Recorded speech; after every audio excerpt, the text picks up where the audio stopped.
Hello po sa inyong lahat mga ka-crypto. Ako po si Pinoy Crypto Trader at sa video na ito ay atin pong pag-uusapan ang update dito sa kaso ni Ripple or XRP. Yan po ay yung kanyang kinakaharap na kaso against sa US SEC. Kung saan ay ang Ripple ay meron na po silang bago na filing kung saan ay kanila pong hinighlight or ginamit po nilang basihan ang Binance ruling. Yan para i-advocate. Yan, para mag-advocate or para i-defend. Yan, i-defend yung kanilang mga harsh penalties or yung matitinding parusa or hindi naman po parusa yung parang multa. Ayan, yung matinding multa kay Ripple. Kasi malaki po yung kanyang babayaran na multa. Yan, na sinisingil ng US SEC. Umaabot po yan ng billion at saka dollars po yan. Kaya, ayan, yan po ang ating pag-uusapan sa video na ito. Pero bago pa tayo magpatuloy, ay nais ko lamang po munang bigyang linaw ang aking disclaimer kung saan ang nilalaman po ng video na ito ay hindi po ito isang financial advice. For education and information purposes lamang po ang layunin nito. Maliban po dito ay nais ko na rin pong magbigay babala na wala pong kahit anumang group chat ang Pinoy Crypto Trader. Ayan, ang leading crypto payments na kumpanya na si Ripple ay nakapag-submit na po ng kanilang supplemental authority sa kanilang kasalukuyang nagaganap na kaso against dito kay US SEC or ang US Securities and Exchange Commission, at yan po yung ating alamin dito. Ito po kasi yung naging observation ng judge ng Binance. Ayan. Ang Ripple ay nagsabi na ang judge ni Binance ay kinikilala po niya ang mga challenges kung saan ay ang paggamit ng mga traditional na securities laws sa mga intangible digital assets ay yan, napaka-challenging or mahirap. Ayan. Kasi yan po kasi yung ginagamit nila. Gusto nilang i-apply yung traditional. Pag sinabi po nating traditional na securities laws, ayan po yung makaluma. Ayan. Pero ngayon, yung bagong-bago po kasi yung mga intangible assets na digital assets na ito, at yan po yung mga cryptocurrencies. Ngayon, i-apply mo yung traditional securities laws sa mga bago na intangible digital assets ay challenging daw po yan.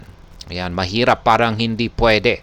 Parang ganyan or kulang or parang hindi gaanong malinaw.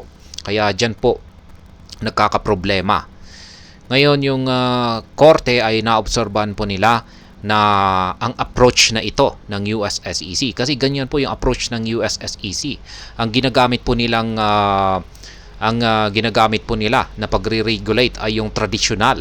Yan, yung gaya ng sinabi ko kanina ay makaluma na mga securities laws. Yan po yung ginagamit nila para gawing illegitimate, yan, or gawing legit yung mga cryptocurrencies. At ngayon yung kanilang approach ay iniisa-isa nila yung bawat industriya. Katulad po ni Ripple, inuuna nila si Ripple, pagkatapos isusunod nila si Binance, pagkatapos isusunod naman po nila yung kung sino dyan na sunod na pagkakainteresan nila na cryptocurrencies. Pero sabi rito ay hindi ba't mas maganda kung pag ang gagawin na lamang nila ay maglabas sila ng mas malinaw na regulations. Yan, clear regulations para ang mangyari po rito ay mas malinaw na masusundan yan ng mga crypto industry kung ano ba yung patakaran na ito. Ayan, para magawa nilang sumunod sa mas malinaw na patakaran. Kasi kung pag traditional securities laws po talaga ay kung yan ang i-apply sa mga cryptocurrencies ay hindi marinaw, hindi po malinaw, maraming mahirap maintindihan. Kaya ang mas maganda na lang, talagang matatagalan po talaga ang SEC na gawing legit ang industriya ng cryptocurrencies, lalong-lalo na at yung kanilang paraan ay iniisa-isa po nila. Aabot po yan ng napakahabang panahon at hindi po yan matatapos kasi may lumalabas na bago. Ayan. Tapos Ayan, kailan pa kaya yan matatapos? Kaya mas maganda kung gawa na lang sila ng mas malinaw na regulations. Yan, ang sabi pa ng Ripple dito ay yan na nga, yung lack of regulatory clarity.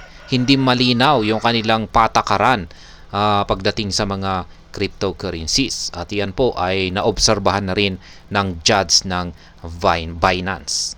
Kaya ayan ang kanilang isang basihan rito kung bakit sinasabi ng Ripple na hindi po hindi po yata hindi po nila parang tanggap or hindi po katanggap-tanggap na sila ay patawan ng harsh penalty or napakatinding parusa or multa, napakalaking multa. Kaya ayan ang ayon kay Ripple. Kaya ang Ripple ay patuloy pa rin po na kanilang pinapababa. Yan, gusto po nilang pababain yung multa na kailangan nilang bayaran. At yan po ito po yung sinasabi ko kanina, sapagkat ang US SEC ay nag-request po sila ng multa na umaabot ng 1.95 billion dollars. Ang laki po niyan na halaga ng pera. At yan po ang potensyal na penalty na kailangang bayaran ni Ripple dahil po sa kanilang pagkakalabag o paglabag sa securities laws violation na ayon po sa judge ng Binance ay hindi malinaw. Kaya ayan. Kaya ang Ripple ay ayan, umaangal po siya na ang injunction ay unwarranted po ito at gusto po nilang pababain ang multa na ito. Yan, gusto po nilang pababain ang multa na 1.95 billion dollars sa not more than 10 million dollars or hindi lalampas ng 10 million dollars. Ibig pong sabihin ay hanggang 10 million dollars po yung kayang bayaran ni Ripple sa kanilang nilabag na securities law violations na ito. Kaya ayan, yan po yung kahilingan ng Ripple. Sa ngayon ay wala pang final verdict ang korte. Yan, ang korte. At ito po ay mai-issue sa kahit anumang oras. Kaya yung mga malalaking investors dito kay Ripple ay inaasahan po nila na mailalabas yung huling decision na ito mismo sa taon na ito. Or baka kung hindi nila ito patatagalin pa. Yan, or hindi po muli nila patatagalin ito. At ayan, hanggang dito na lamang po tayo sa video na ito. Sana po ay inyong nagustuhan ang aking paliwanag dito. Kung inyo po itong nagustuhan ay pakiclick lamang po ang like button nito. Para naman po sa mga bago lamang dito, kayo po ay aking inaanyayahan para mag-subscribe. Pakiclick na rin po ang bell icon nito dahil ito po ang siya magsisilbing notification nito sa mga bago kong videos na akin pong ina-upload sa aking YouTube channel na ito. Marami pong salamat sa panonood. Ingat po tayo lagi at God bless po sa ating lahat.